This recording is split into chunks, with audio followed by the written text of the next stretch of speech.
तो इससे ज़्यादा अगर कम करते आगे बढ़ाएंगे तो ये फिर वो रजिस्टेंस बहुत ज़्यादा कम हो जाएगी, धारा अत्यधिक बढ़ जाएगी। इसलिए हम सेफ स्थिति तक 0.1 एम्पियर तक हम चल रहे हैं। इसके बाद इसमें प्रतिरोध कम होने का प्रोविज़न नहीं है।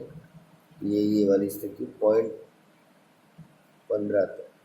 इसके बाद ये सीधा जीरो रेजिस्टेंस की स्थिति आ जाती है और उसमें अनंत के अंदर ये जल सकता है बहुत ज़्यादा धारा से।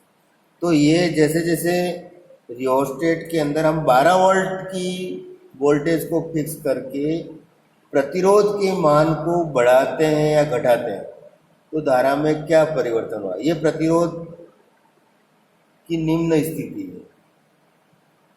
अधिकतम प्रतिरोध इसका 300 ओम है। अब इसको हम अगर बढ़ा रहे हैं इस रेजिस्टेंस की स्थिति पर, इस 12 वोल्ट और ये 15 एम्पियर के लगभग है। 12 वोल्ट और 0.15 एम्पियर है। इसको हम 0.1 एम्पियर मान लेते हैं। इसको थोड़ा कम करते हैं। इस स्थिति में जो इसकी धारा है ये इस रेजिस्टेंस के ऊपर, अगर हम जैसे जैसे इसके रेजिस्टेंस को बढ़ाते जाएंगे धारा में कमी होती जाएगी। ये 0.04 ये है अधिकतम 300 ओम रेजिस्टेंस। उस पर इसकी धारा है 12 वोल्ट पे 0.04। अब जैसे जैसे हम इस रेजिस्टेंस को घटाते जाते हैं तो करंट बढ़ती जा रही है। यही ओम के नियम का सत्यापन है कि प्रतिरोध के मान,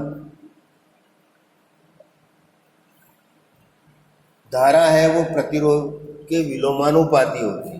प्रतिरोध के विलोमानुपाती होती है, यानी रेजिस्टेंस को बढ़ाने पे धारा घटती है, रेजिस्टेंस को घटाने पे धारा बढ़ती है। अब हम वोल्टेज और धारा के मध्य संबंध का अध्ययन करेंगे। इसके लिए हमने प्रतिरोध को एक फिक्स स्थिति में रख दिया 300 ओम पर। ये रियोस्टेट 300 ओम का है, इसको हमने फिक्स कर दिया है। इसको अब रेजिस्टेंस को हम नहीं बदलेंगे। अब है इसके हम वोल्टेज को बदलेंगे। तो वोल्टेज को रेगुलेटर के द्वारा हम बढ़ाएंगे। ये यहाँ से अभी 12 वोल्ट के लगभग है, इसको हम बढ़ाएंगे तो धारा जैसे जैसे वोल्टेज बढ़ाएंगे धारा भी बढ़ती जाएगी। ये हमको देखना है। जबकि रेजिस्टेंस हमने फिक्स अधिकतम स्थिति पर रख दिया। अब हम जैसे जैसे वोल्टेज को बढ़ा रहे हैं तो धारा की वैल्यू उसी तरह से बढ़ रही है।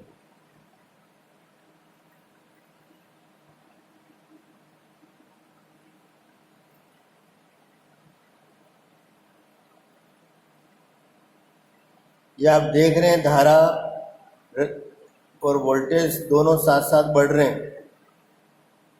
ये अधिकतम स्थिति है 120 के लगभग, और इस पर ये धारा भी 0.4 के लगभग आ रही है, 0.40 के लगभग।